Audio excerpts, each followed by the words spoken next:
बेटा राजू, तूने आज मेरी उम्मीद बचा ली। जब मैं खेत में फिसल कर गिरा था तो सब मुझे देखकर निकल गए। कोई नहीं रुका। हड्डियों में दर्द था, कपड़े कीचड़ से सने थे और आंखों से आंसू निकलने लगे थे। तभी तू आया, अपने गंदे पांव से मेरी चप्पल ढूंढी, कंधे से उठाया और बोला, काका चलिए मैं घर छोड़ देता हूं। मेरे बेटे जैसा स्नेह दिखाया तूने। मेरी उम्र तो हो गई, पर मैं तुझमें वो इंसान देखता हूं जो इस गांव का भविष्य है। नेकी करने वाले लोग दुनिया बदल सकते हैं।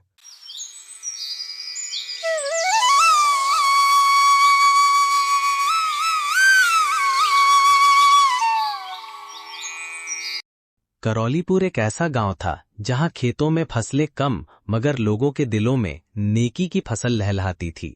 उसी गांव में रहता था एक गरीब लड़का, राजू। उसके पास पहनने को नए कपड़े नहीं थे, लेकिन दिल इतना साफ था कि जैसे बारिश का पानी। जहां लोग अपने मतलब के लिए आगे बढ़ते थे, वहीं राजू बेझिझक किसी की भी मदद कर देता। गांव में एक दिन कुछ ऐसा हुआ जिसने सबकी सोच बदल दी। क्या होता है जब नेक दिल इंसान को दुनिया कमजोर समझती है? क्या सच में नेकी का फल मिलता है? चलिए इस कहानी में जानते हैं सच्चाई, इंसानियत और उम्मीद का असली मतलब।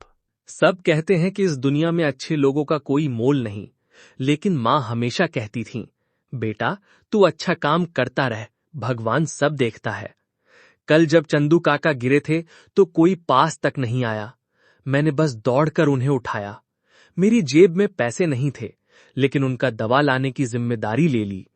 मुझे पता है कई लोग मुझे बेवकूफ समझते हैं, कहते हैं कि मैं यूं ही दूसरों के लिए भागता हूं, लेकिन मेरा दिल कहता है अगर किसी की मदद करके उसके चेहरे पर मुस्कान आ जाए तो वही सबसे बड़ी कमाई है। अगर मेरी मेहनत किसी को राहत देती है तो मैं हर दिन मेहनत करूंगा। नेकी करना मेरे लिए बोझ नहीं, मेरी ताकत है। बेटा राजू, तूने आज मेरी उम्मीद बचा ली। जब मैं खेत में फिसल कर गिरा था तो सब मुझे देखकर निकल गए। कोई नहीं रुका। हड्डियों में दर्द था, कपड़े कीचड़ से सने थे और आंखों से आंसू निकलने लगे थे।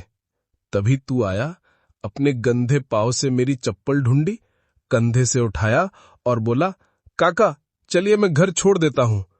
मेरे बेटे जैसा स्नेह दिखाया तूने। मेरी उम्र तो हो गई, पर मैं तुझमें वो इंसान देखता हूं जो इस गांव का भविष्य है। नेकी करने वाले लोग दुनिया बदल सकते हैं, और तू ऐसा ही है। तुझे देखकर लगता है अभी भी दुनिया में अच्छाई बाकी है। राजू बेटा, तुमने चंदू जैसे बूढ़ों के पीछे अपना वक्त खराब किया। ये नेकी वेकी सब फालतू बातें हैं। इस दुनिया में अगर कुछ मायने रखता है तो वो है पैसा, जमीन और ताकत। मैंने खेत खरीदे, दुकानें लगवाईं, लोग मेरे आगे पीछे घूमते हैं, और तू दिन भर दूसरों के लिए दौड़ता है। किसी को दवा, किसी को खाना, किसी की खाट खींच रहा होता है। इससे क्या मिलेगा तुझे? मेरा अनुभव कहता है कि नेक काम से सिर्फ दिल को तसल्ली मिलती है, जेब खाली रहती है, और दिल से पेट नहीं भरता। राजू, दुनियादारी सीख, वरना पिस जाएगा इस भलाई के बोझ में। गांव वालों, हमने बहुत सोचकर फैसला लिया है। ये जमीन विवाद किसी एक व्यक्ति का नहीं, पूरे गांव का मामला है। हमने देखा है, राजू ने बिना किसी उम्मीद के दूसरों की मदद की है।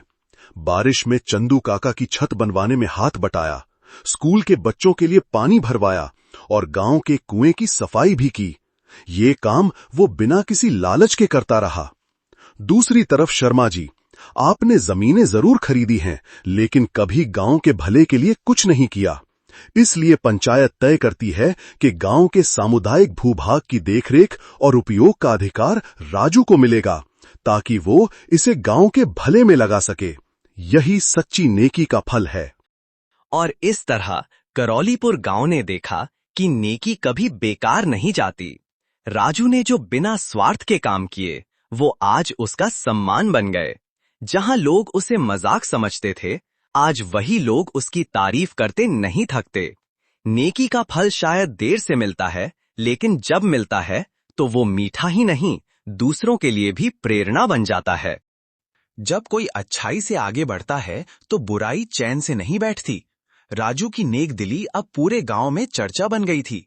छोटे बच्चे उसे राजू भैया कहने लगे थे और बूढ़े उसे आशीर्वाद देते नहीं थकते थे।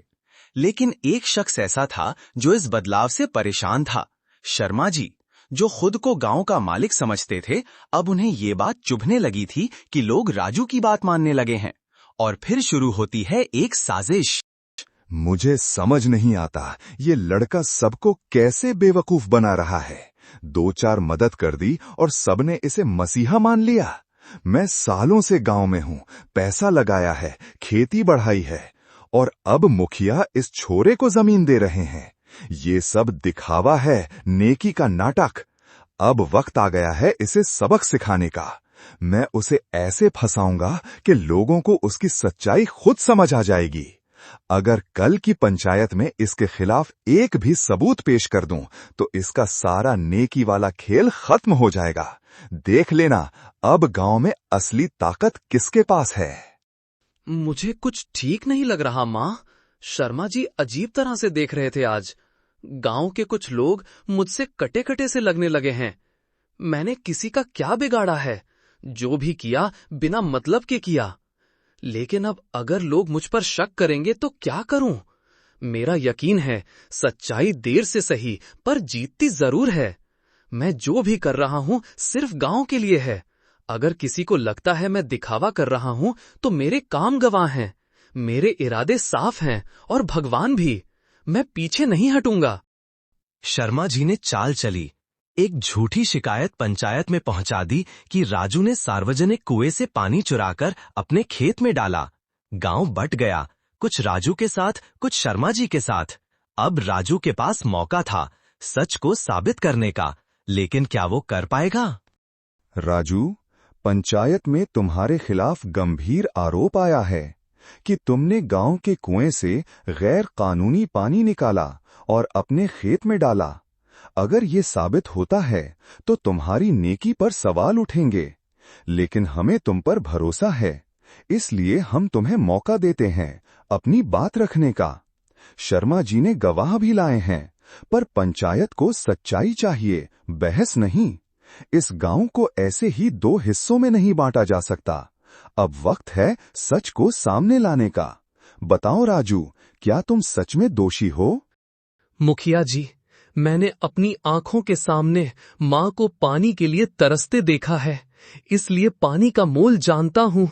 मैं तो उस रात पाइप से निकले पानी को बचाने गया था ताकि खेत में फैल न जाए। गांव के 3 लड़के मेरे साथ थे। उन्होंने देखा कि मैंने कुएं का पाइप मोड़कर फिर से बांधा। मुझ पर झूठा इल्जाम लगाकर अगर कोई सोचता है कि मेरी नेकी को मिटा देगा तो वो गलत है। मैं नेकी दिखाने के लिए नहीं, करने के लिए करता हूँ। मैं गुनहगार नहीं हूँ और ये बात वक्त खुद साबित करेगा। राजू की आंखों में चमक थी, सच्चाई की। अगले भाग में देखिए, क्या पंचायत उसकी बातों पर विश्वास करेगी? क्या नेकी फिर से बुराई पर जीत पाएगी? इंतजार कीजिए अगले मोड़ का। कभी कभी सच्चाई की राह इतनी मुश्किल हो जाती है कि इंसान थक जाता है, लेकिन जो थक कर बैठ जाए वो राजू नहीं होता। पंचायत में सन्नाटा था, सबकी निगाहें उसी पर थीं, लेकिन तभी कुछ आवाजें आईं, गवाहों की, जो राजू के लिए बोलने आगे बढ़े। मुखिया जी, मैं दीपक बोल रहा हूँ। उस रात मैं और मेरे दोस्त पप्पू और मोनू भी वहां थे। हमने देखा था कि पानी का पाइप लीक हो रहा था। राजू भैया अकेले वहां पहुंचे और बिना कुछ बोले खुद ही कीचड़ में घुस गए। उन्होंने पाइप को पकड़ा, कपड़े से बांधा और फिर उसे सही दिशा में मोड़ा ताकि खेत में पानी ना फैले। हमने पूछा भी, भैया आप क्यों कर रहे हो ये? तो उन्होंने बस कहा, गांव का नुकसान मेरा नुकसान है। हमने खुद देखा था, भैया ने कोई पानी नहीं चुराया, वो तो बचा रहे थे। झूठ बोलने से डर लगता है, इसीलिए आज सच बताने आए हैं। बच्चों की बातों ने आज बड़े बड़ों को आईना दिखा दिया। राजू, तुमने जो किया वो अब पूरे गांव के सामने है। झूठ किसी भी नकाब में छुपे एक दिन सच्चाई की रोशनी से पिघल ही जाता है। हम पंचायत की तरफ से तुम्हें बेगुनाह घोषित करते हैं साथ ही शर्मा जी को चेतावनी दी जाती है कि झूठे आरोप लगाकर किसी की इज्जत से खेलने की कोशिश न करें। हम तुम्हारे खिलाफ कोई सजा नहीं देंगे, क्योंकि हमें उम्मीद है कि तुम्हें खुद अपनी गलती का एहसास होगा। मैंने सोचा था ये लड़का मेरी ताकत को चुनौती दे रहा है। मैंने जलन में आंखें बंद कर ली थीं। अब बच्चों की बात सुनकर मेरा घमंड टूट गया। सच ये है कि मैं डरा हुआ था कि लोग मुझसे दूर हो रहे हैं, और उस डर में मैंने झूठ का सहारा लिया। राजू बेटा, मैं तेरे से माफी मांगता हूं। तूने मुझे गलत नहीं कहा, फिर भी मैं तुझे गिराने की कोशिश करता रहा। शायद अब मुझे एरे जैसे बनने की जरूरत है, कम बोलने वाला, ज्यादा करने वाला। शर्मा जी, आपने अगर मुझे माफी दी होती तो भी मैं कुछ नहीं कहता, लेकिन आज आपने खुद माफी मांगी, यही मेरी सबसे बड़ी जीत है। मैं कभी किसी से मुकाबला नहीं कर रहा था। मेरा तो मकसद बस ये था कि हमारे गांव में कोई भूखा ना सोए, कोई बूढ़ा अकेला ना रहे और कोई बच्चा बिना किताब के ना पढ़े। अगर मेरे छोटे छोटे कामों से गांव में फर्क आ रहा है तो मैं हर दिन ऐसा करता रहूंगा। आज अगर कोई मुझे कुछ मान रहा है तो वो इस गांव की मिट्टी और मेरी मां की सीख का फल है। नेकी ने आज फिर जीत पाई और करौलीपुर गांव ने देखा कि अच्छाई को कभी भी हारना नहीं चाहिए। राजू अब गांव के नौजवानों के लिए प्रेरणा बन गया था। बच्चे उसके जैसे बनने लगे और बड़ों ने सीख ली कि इंसानियत का कोई विकल्प नहीं होता। नेकी का फल शायद देर से मिले, लेकिन जब मिलता है तो वो सिर्फ फल नहीं, एक नई शुरुआत होता है। जब कोई नेक इंसान नेतृत्व करता है तो पूरे समाज में रोशनी फैलती है। पंचायत ने राजू को गांव की युवा समिति का प्रमुख बना दिया। अब वो बच्चों, बूढ़ों और गांव की बेहतरी के लिए कुछ बड़ा करना चाहता था। उसका पहला कदम था पढ़ाई और सेवा अभियान, लेकिन गांव में बदलाव आसान नहीं होता। राजू, हमने बहुत देखभाल कर ये जिम्मेदारी तुझे सौंपी है। आज के नौजवानों में तू सबसे आगे है, नेक, ईमानदार और मेहनती। गांव में कई परिवार हैं जिनके बच्चों को पढ़ाई की जरूरत है, कई बुजुर्ग हैं जिन्हें सहारे की। हम पंचायत से हर संभव मदद देंगे, लेकिन नेतृत्व तुझे करना होगा। अगर तू सही रास्ता दिखाएगा तो गांव तुझ पर नाज करेगा। चलो शुरुआत करें एक नए समाज की नींव रखने की। मुखिया जी, मैं वादा करता हूं, इस गांव का हर बच्चा पढ़ेगा और हर बुजुर्ग सम्मान पाएगा। हम एक छोटी पाठशाला गांव के मंदिर में खोलेंगे, जहां हर शाम बच्चे मुफ्त में पढ़ सकें। हम युवाओं की टीम बनाएंगे जो बुजुर्गों को दवा और सहारा देगी। गांव की नालियों की सफाई, कुएं का मरम्मत और पेड़ लगाना सब हम साथ करेंगे। मैं नहीं चाहता कि कोई बच्चा मेरी तरह गरीबी के कारण किताबों से दूर रहे, और ये सब हम करेंगे मिलकर, बिना किसी राजनीतिक झंडे, सिर्फ इंसानियत के नाम पर। राजू भैया, मैं रोज स्कूल जाना चाहती थी, लेकिन पापा के पास पैसे नहीं थे। मेरे पास एक भी कॉपी नहीं है और जूते भी फटे हुए हैं। जब आप आए और पूछा गुड़िया क्यों नहीं आती स्कूल, तो मुझे पहली बार लगा कि कोई मेरी बात सुनना चाहता है। आपने मुझे कॉपी और पेंसिल दी और अब मैं रोज पढ़ने आती हूँ। मुझे ए से एप्पल और बी से बॉल याद हो गया है। माँ कहती हैं आप फरिश्ते जैसे हो। भैया, आप ऐसे ही सबकी मदद करते रहो ताकि हर गुड़िया हंस सके। राजू बेटा, तूने इस गांव को फिर से जगा दिया। पहले लोग अपने घरों तक सीमित थे, अब सब साथ काम करते हैं। खेतों के किनारे साफ हैं, बच्चों की आवाजें स्कूल से आती हैं और सुबह सुबह लोग पेड़ लगाने निकलते हैं। तूने सिर्फ सेवा नहीं की, तूने लोगों में विश्वास लौटाया। आज गांव में कोई अकेला नहीं, कोई भूखा नहीं। ये तेरी नेकी का असली फल है, जब एक समाज मुस्कुराने लगे। राजू की अगुवाई में करौलीपुर एक नया गांव बन गया, जहां सेवा को दिखावा नहीं, परंपरा बना दिया गया।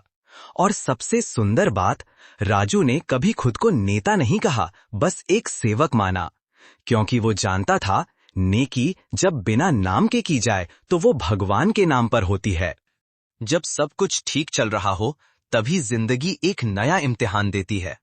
करौलीपुर गांव में बारिश नहीं हुई, कुएं सूख गए, खेत बंजर हो गए। अब लोगों के चेहरों पर मुस्कान की जगह चिंता आ गई।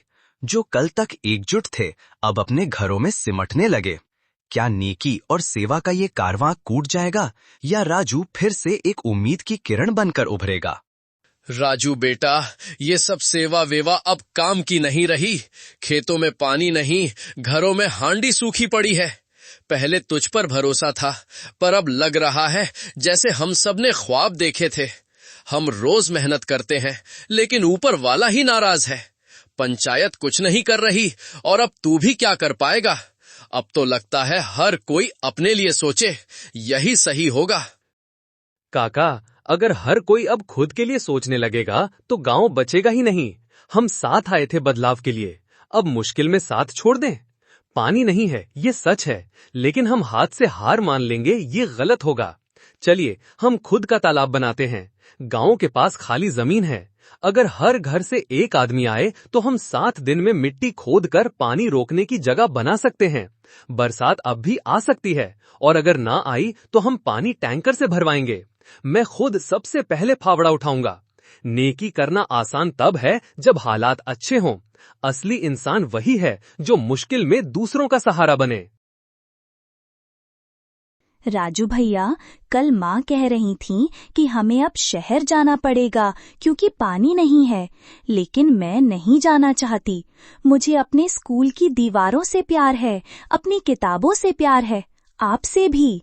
जब आप मिट्टी खोद रहे थे ना, तो मुझे लगा आप फिर से कोई जादू करने जा रहे हो। भैया, क्या हम सब साथ रहेंगे? क्या आप फिर से गांव को हरा भरा बना देंगे? मुझे भरोसा है, जैसे आपने मुझे स्कूल भेजा, वैसे ही इस गांव को फिर से जिंदा कर देंगे। राजू, तूने फिर साबित किया कि सच्चा नेता वही होता है जो संकट में सबसे आगे खड़ा होता है। पंचायत की तरफ से हम हर संभव मदद देंगे। सरकारी टैंकर से पानी मंगवाया जाएगा और जिला अधिकारी को तालाब निर्माण की सूचना दे दी गई है। गांव वालों से अपील है, घर से बाहर निकलो, हाथ में फावड़ा उठाओ और एक नई शुरुआत करो। ये सिर्फ मिट्टी खोदना नहीं है, ये भविष्य की उम्मीद खोदना है। जब गांव एकजुट होता है तो पहाड़ भी झुक जाते हैं। और फिर शुरू हुआ गांव का सबसे बड़ा काम। औरतें पानी भरती रहीं, बच्चे मिट्टी हटाते रहे, और मर्दों ने मिलकर खेत के किनारे एक तालाब खोद डाला। 10 दिन बाद पहली बारिश आई और उसी तालाब में बूंदें गिरीं। गांव वाले नाच उठे और राजू के सीने में एक सुकून था। नेकी फिर जीत गई थी।